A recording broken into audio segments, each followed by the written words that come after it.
Spam prevention methods. So, spam is very annoying and very disruptive. And while there are no ways to there are no foolproof ways to prevent all spam, there are ways that you can greatly reduce it using form assembly. So, I've got a few things that we're going to be talking about here next. First is Google reCAPTCHA, which is where you can add a button to your form to verify that your respondent is not a robot.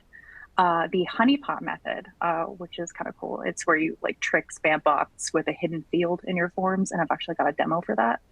And then lastly is the Akismet spam filter, which you can use in conjunction with form assembly to identify and filter out spam responses.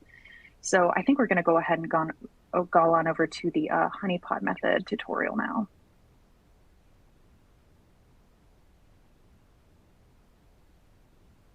This is a tutorial on the honeypot spam prevention method.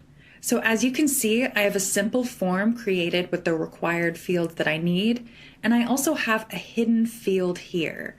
So this field is not going to be visible to my respondents. The first thing that I'm going to do is I'm going to take note of the field alias for my hidden field.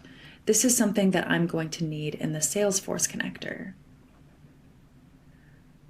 So once I'm in the Salesforce connector, I'm going to use something called a skip if formula. We have some great documentation on how to use skip if formulas in our knowledge base, so I would recommend checking that out as well. So this particular formula says that if the hidden field TFA4 is blank, proceed with the connector step.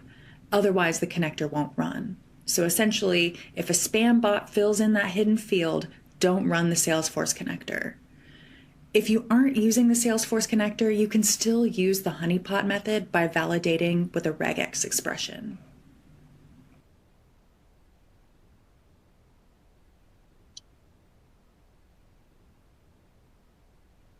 Okay, and so next we have Google reCAPTCHA. So with traditional CAPTCHA, you have those like kind of hard to decipher letters. So with reCAPTCHA, it's going to be a lot simpler and easier for your respondents.